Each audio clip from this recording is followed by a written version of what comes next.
नमस्कार दोस्तों, मैं विनय दुबे मुंबई से। हिंदू राष्ट्र एक ऐसा शब्द जिसको आपने बार बार अपने कानों से गुजरते हुए सुना होगा। एक ऐसा विषय है जो हमेशा चर्चा में रहता है।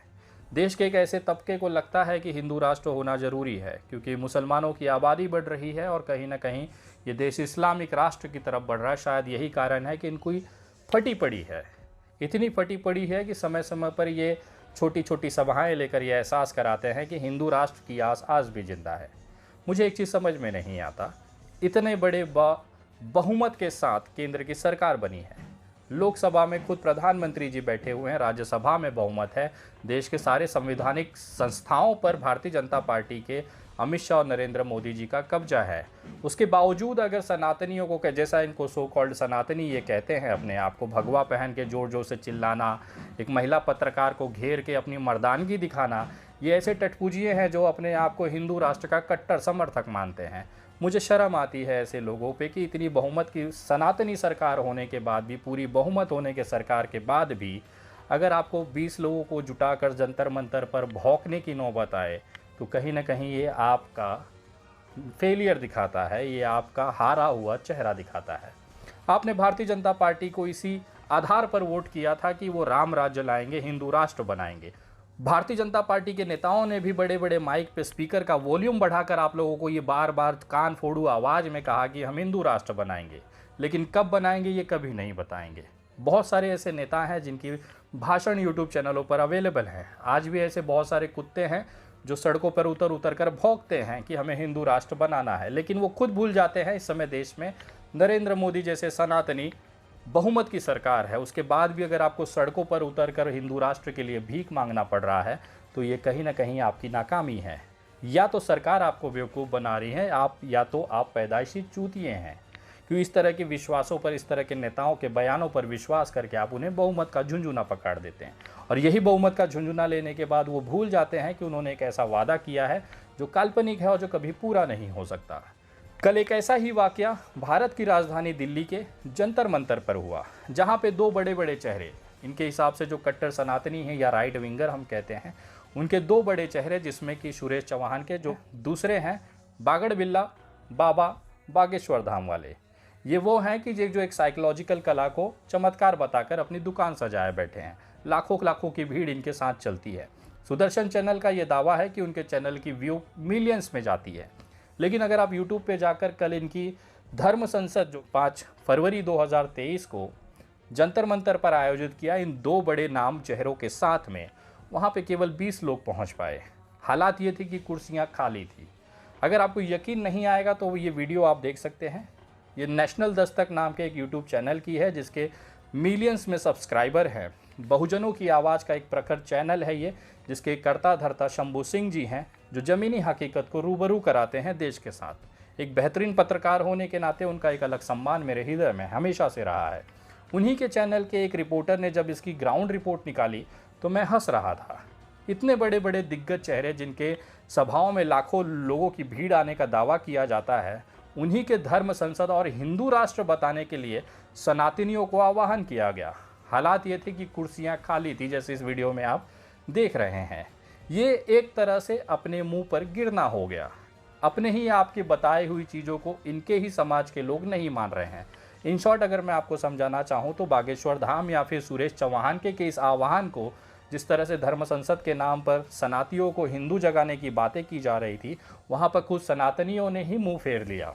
केवल 20 लोगों का एक जमावड़ा जो कि ये दिखा रहा था कि कहीं ना कहीं इस मुद्दे को लेकर लोग अभी भी उदासीन हैं।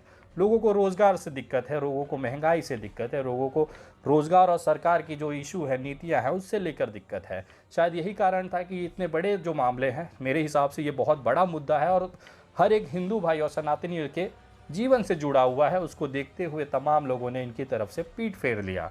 हालात ये थे कि अपनी किरकिरी होते देख लोग वहाँ से सुबह सुबह जमा भी हुए होंगे तो कुर्सियां खाली देखकर भाग निकले, क्योंकि कोई अपनी बेइज्जती ऑन कैमरा नहीं करवा सकता। लेकिन बेइज्जती कराने की जब बात आती है तो पालिका बाजार के गेट क्रमांक 1 के जो झटुल्ले लोग हैं, वो लोग हमेशा से अपनी बेइज्जती बहुत बेहतरीन तरीके से करवाते हैं। कल मैंने 2-3 झटुल्लों को वहाँ पर देखा जो वीडियो में बड़ी बड़ी बातें कह रहे थे कि लाखों की भीड़ है, लोगों का जन समर्थन मिल रहा है संत समुदाय की तरफ से। बागेश्वर धाम को Z+ सिक्योरिटी दी जानी चाहिए, फलाना ढिमकाना और बहुत सारी बकचोदी। ये हालात वो है कि इनके दिमागों की संतुलन खराब हो चुके हैं। कुछ ऐसे झाटू से यूट्यूब चैनल है जो दिखाते हैं कि जंतर मंतर के इस आंदोलन में लाखों की भीड़ आई। अगर आप स्क्रॉल करके यूट्यूब पे जाएं और उसमें जंतर मंतर डाल के सिर्फ 5 तारीख के वीडियोस देखें तो कोई भी वीडियो 1-1.5 लाख व्यू से ज़्यादा नहीं जा पाई। इससे ज़्यादा तो उर्फी जावेद की वीडियो चली जाती हैं, इससे ज़्यादा तो सनी लियोनी की वीडियो चली जाती है। बाकी छोड़ दीजिए, इससे ज़्यादा तो वीडियो हम लोगों की रील्स में चली जाती हैं जो जनता हाथों हाथ लेकर मिलियन पहुंचा देती है। लेकिन इतना बड़ा धर्म संसद हुआ, कोई भी यूट्यूब चैनल पर लोगों ने इसकी तरफ देखना तो क्या, थूकना भी पसंद नहीं किया। हालात ये हैं कि वहाँ पर जो धर्म संसद रखी गई थी वो पूरी तरह से फेल होती दिख रही है। अब आइए आपको इसके दूसरे पहलू से रूबरू कराता हूँ। टेक्निकल बात है, थोड़ा सी दिमाग की ज़रूरत होगी। मैं मान सकता हूँ कि अंधभक्तों को ये चीज़ समझ के परे है क्योंकि उसके लिए दिमाग का इस्तेमाल होता है, लेकिन इनके दिमागों में गोबर और गू भरे हुए हैं तो शायद ये बातें उनको न समझ में आए। लेकिन जो सेक्युलर भारत और विविधता में एकता के भारत को जानते हैं उनको ये समझना बहुत ज़रूरी होगा कि आखिर ये हिंदू राष्ट्र की जो संकल्पना है वो क्यों धाराशाही हो जा रही है। सबसे बड़ा सवाल ये उठता है कि इसको लागू करने के लिए किसके पास अधिकार है। ये सबसे बड़ा सवाल इन सनातनी जो खुद को अपने आप को कट्टर सनातनी कहते हैं और हिंदू राष्ट्र के समर्थक हैं, ये उनको भी नहीं पता है कि इसको पास कराने की सबसे बड़ी जिम्मेदारी जो होती है वो संविधान में बदलाव की होती है। संविधान में बदलाव के लिए आपके पास बहुमत होना चाहिए। लोकसभा में और राज्यसभा में राष्ट्रपति भी आपका अगर फेवर में है तो ये कानून बन जाता है और इसे आसानी से आप बदल सकते हैं। ये लोग इतना भी नहीं समझ पाए कि जिस सरकार को इन्होंने पूरी बहुमत के साथ सत्ता में बिठाया, ये सरकार ही इनका बेवकूफ़ काट रही है, मेरी भाषा में कहें तो चूतिया काट रही है। कारण यह है कि इनके पास लोकसभा में, खासतौर पर नरेंद्र मोदी जी के नेतृत्व में लोकसभा के अंदर पूर्ण बहुमत है। उसके बाद राज्यसभा में इस समय भी भाजपा की स्थिति बहुत मत के साथ ही बैठी हुई है। राष्ट्रपति भी भाजपा के समर्थित हैं। इसका मतलब अगर ये चाहें तो एक पल में हिंदू राष्ट्र को बना सकते हैं, लेकिन भारतीय जनता पार्टी की इतनी कुव्वत नहीं है कि हिंदू राष्ट्र के लिए वो बात भी लोकसभा के अंदर कर पाए। कारण यह है कि हिंदू राष्ट्र में इन जो सनातनी भाई हैं जिन्होंने जंतर मंतर पे कल छोटा छोटा ग्रुप बनाकर भौंकते हुए नजर आए, इनकी एक जो संकल्पना है कि देश के संविधान में से सेकुलर शब्द हटाकर देश को हिंदू राष्ट्र घोषित किया जाए। 130 करोड़ की आबादी में जहां 115 करोड़ की हिंदू आबादी है, उसमें भी इनको ये डर लग रहा है कि जो छोटा सा तबका जो अल्पसंख्यक है मुसलमान, वो इस पे हावी हो रहा है। ये इतने डरे हुए सदमे हुए लोग हैं जिनको ये बर्दाश्त नहीं हो रहा है कि देश के अंदर इतनी बड़ी हिंदू आबादी होते हुए भी इनको खतरा लग रहा है। कारण यह है कि इनको सेकुलर शब्द से दिक्कत है। इनको सनातन, भगवा और हर चीज़ जगह भगवा में चाहिए, जो अब की इस समय भारत की स्थिति में है। गली गली में मंदिरें हैं, हर त्यौहार पर्व सड़कों के बेतहाशा तरीके से मनाया जाता है, शानदार तरीके से मनाया जाता है, लेकिन उसके बावजूद भी इन चमनचूतियों को लगता है कि देश हिंदू राष्ट्र नहीं है। खैर, विषय वो नहीं है। तकनीकी अगर बात की जाए तो इनको संविधान में रखे हुए एक शब्द जिसका नाम है सेक्युलर, उससे इनको दिक्कत है। इनका मांग होता है कि इस सेक्युलर शब्द को हटा दिया जाए। हटाने के लिए संविधान में आपको बदलाव करने होंगे। पहले लोकसभा में बिल लाना होगा, फिर राज्यसभा में पारित कराना होगा। ये सारा चीज़ होने के बाद राष्ट्रपति की उस पर मुहर लगेगी और ये कानून बन जाएगा कि हिंदू राष्ट्र घोषित कर दिया जाता है। लेकिन ये करने से पहले मैं एक छोटा सा आपको आपकी औकात दिखाना चाहता हूँ। भारतीय जनता पार्टी का अगर गूगल पे जाके आप कॉन्स्टिट्यूशन ऑफ पार्टी उठाएंगे, जो कि भारतीय जनता पार्टी के पार्टी का संविधान है, उसको अगर आप उठाएंगे तो उसकी क्रम से नियम है, अलग अलग पन्नों पे नियम है। पहले पन्ने की पहली पैराग्राफ अगर आप उसे पढ़ेंगे तो इसमें मैं आपको दिखाना चाहूँगा, उसमें लिखा है कि भारतीय जनता पार्टी जो है वो सेकुलर सिद्धांतों पर बनी है। सेकुलरता का उसका जो विश्वास है वो अडिग है, उसको मानते हुए पार्टी की गतिविधियाँ रखी जाएंगी। जिस पार्टी के खुद के पार्टी के अंदर के संविधान में सेकुलर शब्द हटाने की औकात नहीं है, वो चल रहे हैं देश में से संविधान के अंदर से सेकुलर शब्द को हटाने के लिए। मैं दावे के साथ कहता हूं, पहले भारतीय जनता पार्टी अपनी जो कॉन्स्टिट्यूशन ऑफ पार्टी है, जो पार्टी का संविधान है, उसकी पहली पैराग्राफ में से ये जो सेकुलर शब्द है उसको हटा दे। भारतीय जनता पार्टी का आंतरिक मामला है। नरेंद्र मोदी जी की खुद की सरकार है। जेपी नड्डा जैसा एक कार्यक्षम सम्राट वहां पर बैठा हुआ है जो कि पार्टी का अध्यक्ष है। ये चाहे तो 2 मिनट में से पार्टी के इस पैराग्राफ से ये जो सेकुलर शब्द है इसको हटा सकते हैं। मैं देखना चाहता हूं, मैं आपको 1 साल देता हूं। अगर आपने अपनी पार्टी के कॉन्स्टिट्यूशन में से ये सेकुलर शब्द हटा दिया, विनय दुबे भारतीय जनता पार्टी ज्वाइन कर लेगा और हिंदू राष्ट्र के लिए खुले तौर पर जंतर मंतर पर आकर खुला समर्थन कर देगा। मैं जानता हूं जैसे ही ये सेकुलर शब्द उस पार्टी के कॉन्स्टिट्यूशन में से हटा दिया जाएगा, इनकी पार्टी की सदस्यता और मान्यता ही रद्द हो जानी है, क्योंकि हमारे इलेक्शन कमीशन ऑफ इंडिया और चुनाव आयोग का ये सबसे बेसिक नियम है किसी पार्टी के लिए कि आपको देश में विविधता का एकता, डेमोक्रेटिक अधिकार और उसके साथ में सेकुलरिज्म को मानना पड़ेगा। अगर ये धाराएं आपके पहले पेज की पहली लाइन में लिखेंगे तो ही आपको पार्टी की सदस्यता और मान्यता दी जाएगी। ये नियम है चुनाव आयोग का। जो पार्टी बहुमत में होने के बाद पूरा देश चला रही है, विश्व में डंका बजा रही है, वो अपनी खुद की पार्टी से सेकुलर शब्द को हटाने की औकात नहीं रखती।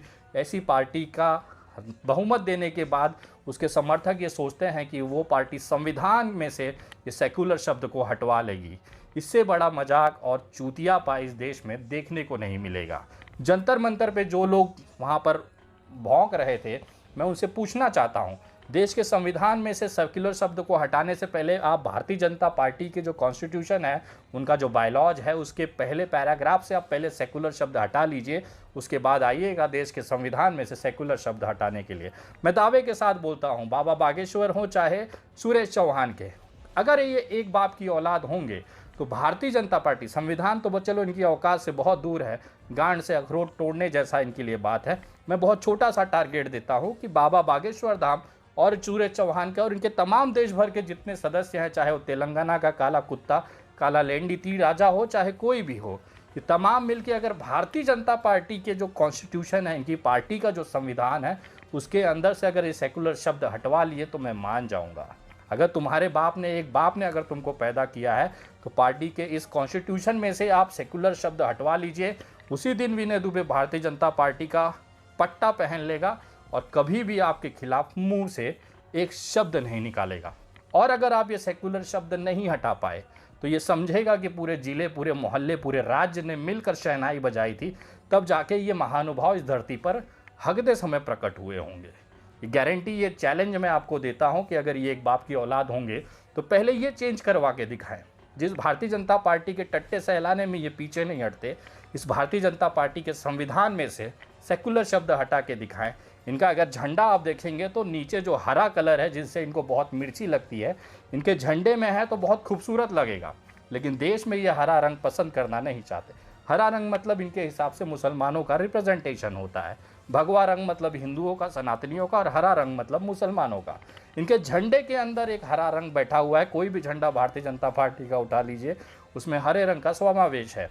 अगर भारतीय जनता पार्टी को मुसलमानों से और हरे रंग से इतनी ही दिक्कत है तो अपनी पार्टी के झंडे में हरे रंग का उपयोग क्यों करती है? पहले इसे हटा के अपने आप को तो भगवा में और कट्टर सनातनी साबित करिए, उसके बाद आइए देश की जनता को समझाने के लिए। पहले अपने संविधान में से सेकुलर शब्द हटा लीजिए, उसके बाद आना भारत के संविधान में से सेकुलर शब्द हटा के देश को हिंदू राष्ट्र बनाने के लिए। मैं दावे के साथ कह सकता हूँ, इस देश के अंदर एक ऐसे माई ने ऐसा लाल नहीं जना है जो ये बदलाव करके दिखा सके। मैं दावे के साथ कहता हूं कि मेरे इस एक साल के दिए हुए चैलेंज में बाबा बागेश्वर और ख़ासतौर पर सुरेश चौहान के सफल नहीं हो पाएंगे। अगर सफल हो जाएंगे तो विनय दुबे भारतीय जनता पार्टी का और भारतीय जनता पार्टी विनय दुबे का। छोटी सी चैलेंज, अगर इसको आप समझना चाहें, किस तरह से भारतीय जनता पार्टी अपने ही कार्यकर्ताओं को बेवकूफ़ बना रही है, चूतिया काट रही है, उसका सबसे बड़ा उदाहरण है हिंदू राष्ट्र का झुंझुना। हो सकता है मेरे विश्लेषण में मैं उस नज़र तक नहीं देख पा रहा हूँ, लेकिन जो तत्कालीन तथ्य हैं वो यही बता रहे हैं कि भारतीय जनता पार्टी केवल अपने भक्तों को चूतिया बनाने का काम बखूबी कर रही है। अगली वीडियो बहुत जल्द, तब तक के लिए जय हिंद, जय महाराष्ट्र।